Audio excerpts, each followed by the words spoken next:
Every empire ends the same way, in debt. Not from war or famine, but from the silent mathematics of excess. For decades, the world has lived on borrowed time and borrowed money. Governments printed, markets expanded, and citizens learned to call inflation growth. But beneath the numbers, beneath the noise, a quiet countdown has been running. The global financial system is a machine, and every machine has limits. When those limits are crossed, the gears don't slow down. They seize. This is the coming collapse too. Not a prediction, but a continuation. Because the first collapse in 2008 was just the tremor. The next one will be the reset. Today, global debt has passed $300 trillion, an amount so large it no longer fits inside the math of repayment. Every dollar printed devalues the last. Every interest rate hike cracks another piece of the foundation. And the world's leaders know it. That is why they were not trying to stop the collapse. They were preparing to control it. They're building a new system, one based not on paper but tokens, not on banks but blockchains, not on freedom but programmed access. The illusion of stability is all that remains. The US dollar, once the bedrock of global trust, now trembles under the weight of its own creation. The Federal Reserve can't raise rates without imploding the bond market, and it can't print without triggering hyperinflation. Every choice leads to the same destination: reset.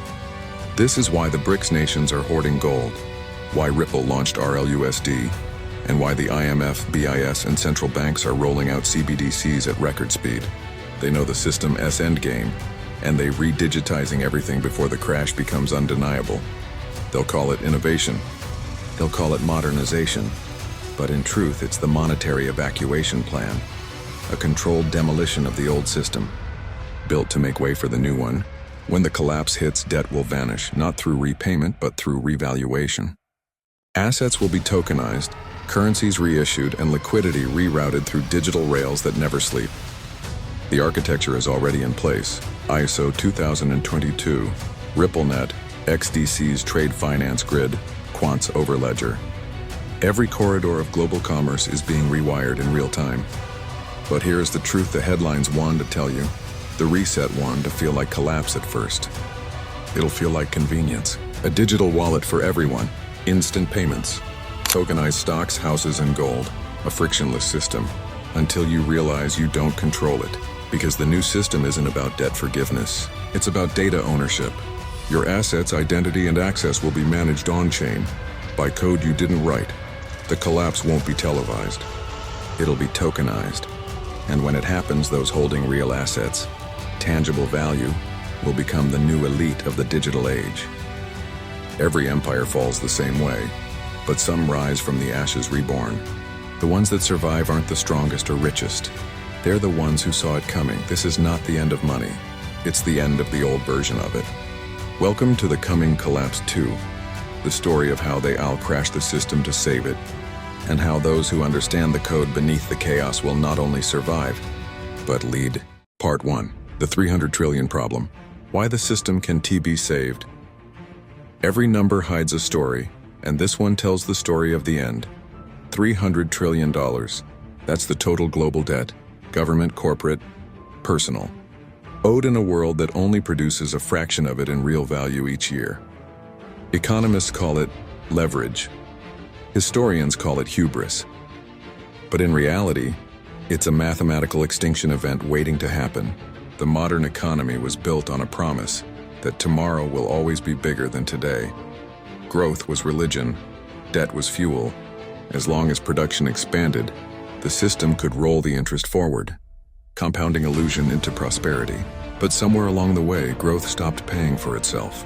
Factories slowed, populations aged, energy costs rose, and instead of correcting, the world doubled down, printing more, borrowing more, believing more. Then came 2008, the warning shot.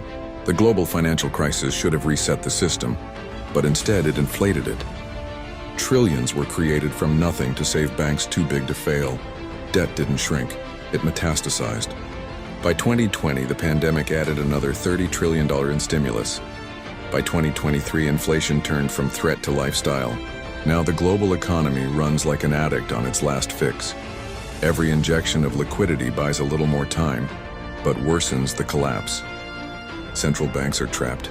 Raise rates and debt implodes. Lower them and currencies devalue. Either path ends in the same place, default by design. You can already see the cracks. Bond yields spiking, credit markets freezing, nations like Argentina, Japan, and even the US juggling deficits that can never be repaid. The cost of debt now consumes more revenue than education, defense, or healthcare. The system doesn't serve the people anymore. It serves interest payments. And when a system exists only to sustain itself, collapse is no longer a possibility. It's a schedule. That's why the narrative has shifted. The words debt forgiveness, monetary reset, and global coordination echo through IMF reports and Davos panels. But they're not admissions of failure. They're blueprints for transition. The world isn't planning to pay the $300 trillion, it's planning to reprice it. To convert liabilities into digital assets, to swap bonds for tokens, to replace inflation with tokenization. The next system won't cancel debt. It'll digitize it. Every obligation will become a traceable, tradable instrument on blockchain rails. Mortgage, student loan, treasury bill, all tokenized, all programmable, all compliant. The illusion of repayment will continue, but the meaning of ownership will change. Once the ledger goes live, every citizen, every company, every nation becomes a line of code in a global balance sheet. The $300 trillion problem can't be solved by politics or policy, only by redefinition. That's why Ripple's RLUSD, XDC's TradeFinex, and Quant's Overledger exist. They're not startups, they're lifeboats. Bridges between the dying fiat ocean and the new digital continent. Most people will never notice the handoff. They'll wake up one day to a new wallet, a new payment app, a new stable currency, and assume the storm passed. But those who understand will know the storm was the transfer. Because when a $300 trillion bubble bursts, nothing disappears. It simply changes ownership. This is why the collapse can't be stopped. It's not a crisis, and it's a conversion. The old money is dying so the new money can be born. And for those who see it coming, the goal isn't to survive the collapse, it's to front-run it. Part 2, the controlled demolition, how they all crash the system to reset it. The collapse won't happen by mistake, it will happen on cue. Every great reset throughout history follows the same rhythm. Inflate, collapse, rebuild, read in that order. From Rome's coin debasement to Weimar's hyperinflation, from Bretton Woods to 2008, each crisis conveniently paved the way for a new monetary order. But this time it won't take decades, it will take days. Because the next collapse isn't economic, it's digital. The world's financial system has become a synchronized algorithm. Stock exchanges, clearinghouses, payment processors, and central banks are all wired together, running on software that can be paused, throttled, or reprogrammed at will. It's no longer a web, it's a switchboard. And whoever controls the switch controls the crash. They don't need a war or a virus this time. They just need a trigger. It could start with a liquidity freeze, bond markets locking up, interbank lending halting overnight, or a cyber event blamed on foreign interference that just happens to take legacy banking offline. It might even look like a coordinated default, where nations agree to restructure unsustainable debt under new digital frameworks. The headlines will call it chaos. Behind the curtain, it'll be choreography. The goal won't be destruction, it'll be migration, to move global value from the old rails to the new ones without outright panic. That is why they've already built the replacement system. Ripple SRLUSD for tokenized liquidity, XDC and TradeFinex for on-chain trade finance, Quant's Overledger for interoperability, ISO 2022 for data harmonization, and CBDCs to serve as the digital backbone for government-issued money. Every central bank, from the Federal Reserve to the People's Bank of China, has quietly joined this transformation. And when the collapse begins, the narrative will be ready. To restore confidence and prevent contagion, we are introducing a new digital framework for global stability. They'll call it the Digital Dollar Initiative, the Reset Coin, the Global Liquidity Network. But no matter the name, the function will be the same: to reprice the system and centralize control. And the people? They'll beg for it. When the ATMs stop working, when markets halt, when banks declare technical difficulties, the public will welcome whatever solution gets the lights back on. Airdropped wallets, free emergency stipends, fast recovery through programmable payments. By the time the panic fades, paper cash will be gone, and programmable value will have taken its place. This is the controlled demolition, an event designed not to destroy the system, but to reset it under new ownership. The playbook is older than modern finance itself. Inflate the system beyond repair. Spark the collapse. Consolidate assets at pennies on the dollar. Rebuild the system under the banner of stability. It's the same move every empire has used, only now it's digitized, globalized, and automated. When the dust settles, liquidity will no longer be controlled by private banks, but by programmable protocols. And access to those protocols will require one thing: trust scores and digital identity. You'll still have a bank account, you'll still own assets, but everything will live inside a programmable ecosystem that decides when, where, and how you can use it. The beauty and the horror is that no one will be forced into it. They'll log in willingly. And while the old system burns, the architects will smile, because the collapse they engineered wasn't destruction. It was a transfer of power. The demolition is already underway. Interest rates are the fuse, debt is the powder, and the blockchain is the foundation of what comes next. Part 3. The new architecture, CBDCs, tokenized assets, and the revaluation of everything. Out of every collapse rises a blueprint, and from the ashes of fiat, a new architecture is already standing, silent, seamless, and self-aware. The old system ran on paper, promises, and trust. The new one runs on data, tokens, and code. Central banks, governments, and corporations have spent the last decade preparing for this moment. The reconstruction of global value on a digital foundation.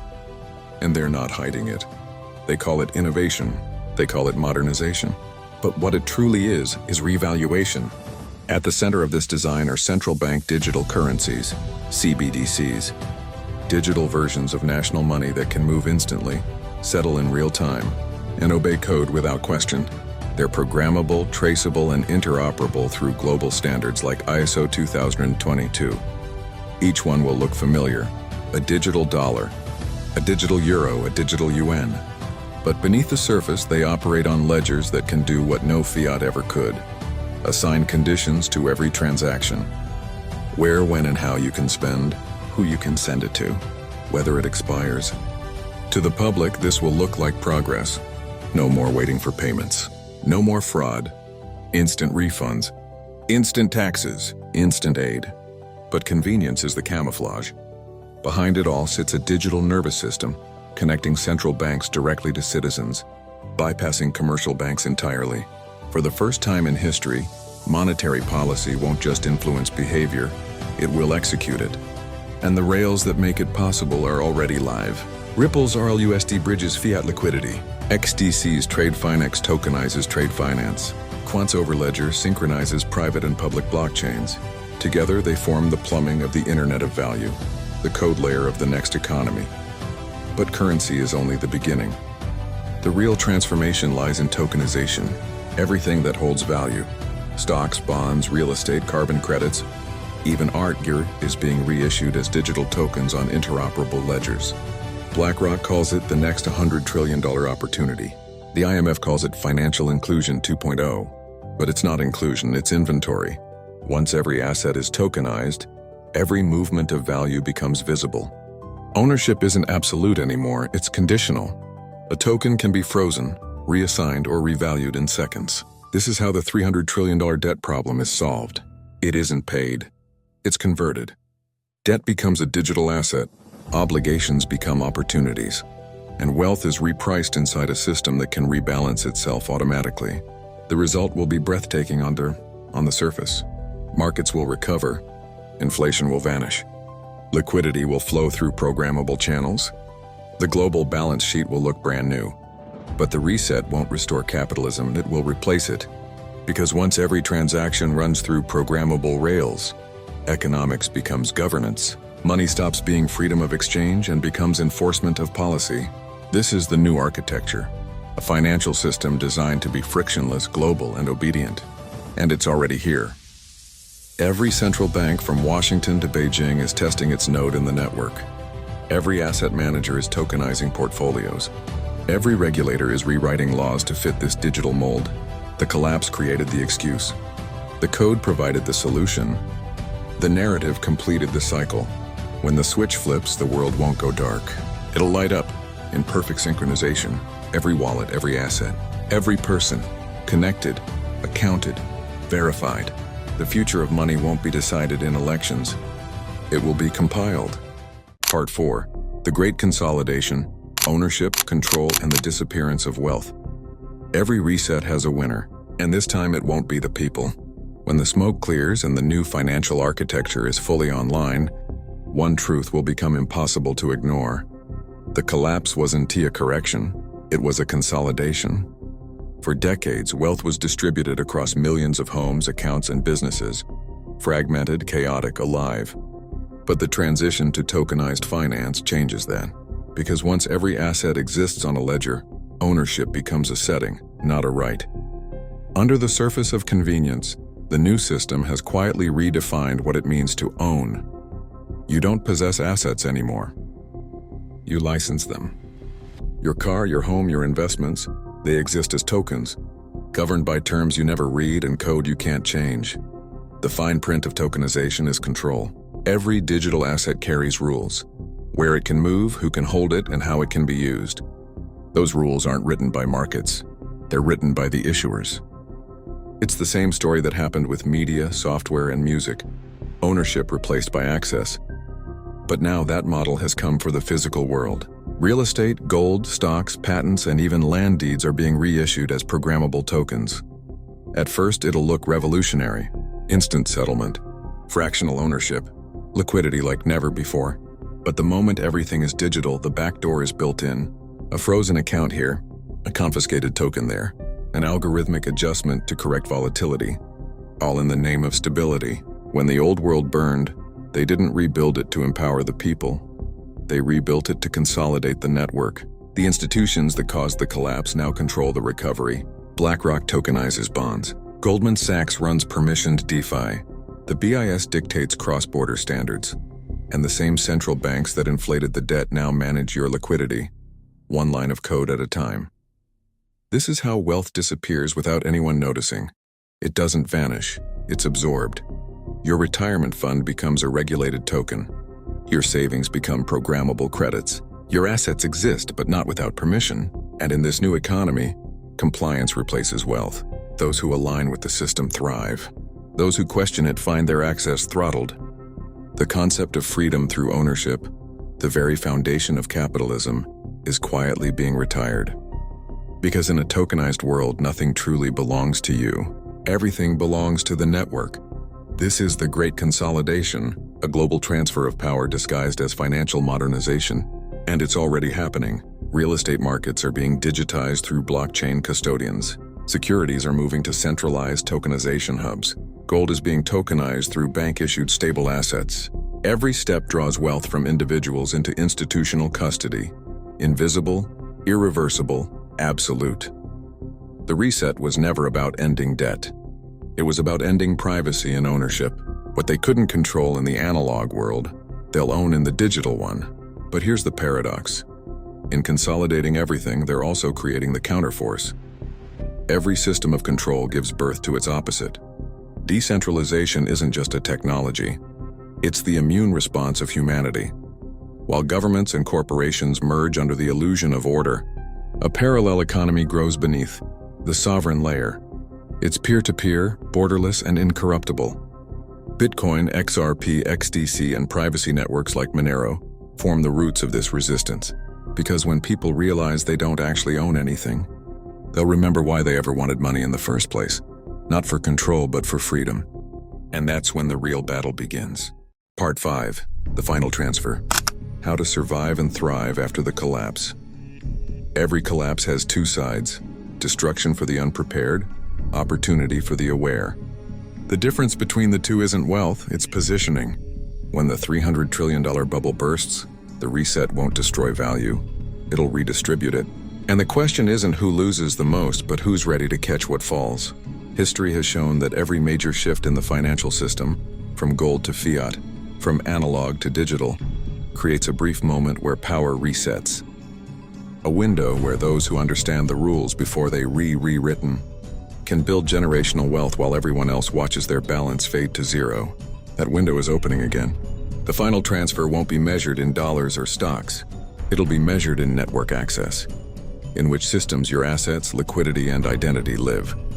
Because once the new architecture is fully activated, the people who hold self-custodied value will stand outside the control grid. Those who leave their wealth inside the legacy rails, even if it is tokenized, will wake up to find it no longer belongs to them. In the digital age, custody is sovereignty. The next wave of elites won't be bankers or politicians.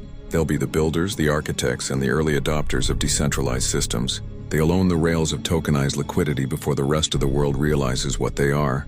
While governments sell safety, innovators will sell freedom. Private blockchains will power public transparency. Peer-to-peer value transfer will quietly bypass institutional control. Decentralized identifiers will outlast national IDs. And tokenized real assets, gold, real estate, commodities, will become the new definition of stability. This is the final transfer of wealth, and it's already begun. The signs are everywhere. Central banks quietly accumulating gold reserves. Institutional investors shifting into tokenization pilots. Corporations adopting blockchain settlement for real-world assets. Ripple's RLUSD launching as a regulated bridge between fiat and crypto. They're not experimenting. They're preparing. When the crash comes, liquidity will rush toward whatever system still moves. Those who hold assets that can settle instantly, on ledgers built for interoperability, will become the new market makers of the tokenized world. That's why XRP, XDC, QNT, and similar rails matter. They aren't speculative bets. They're infrastructure investments in the post-collapse economy. While the world panics over collapsing banks and currency devaluation, those rails will remain open, bridging liquidity, value, and identity across the new digital divide. But survival alone isn't victory. To truly thrive, you must understand the psychology of the new era. The system won't collapse overnight, and it will phase shift. Old money will fade while digital assets rise quietly in the background. The headlines will celebrate recovery. The markets will seem stable again. And yet, underneath, the reset will already be complete. The world's wealth reissued in programmable form. That's why awareness is the ultimate asset. Because when everyone else sees a crisis, you'll see migration. When others see collapse, you'll see creation.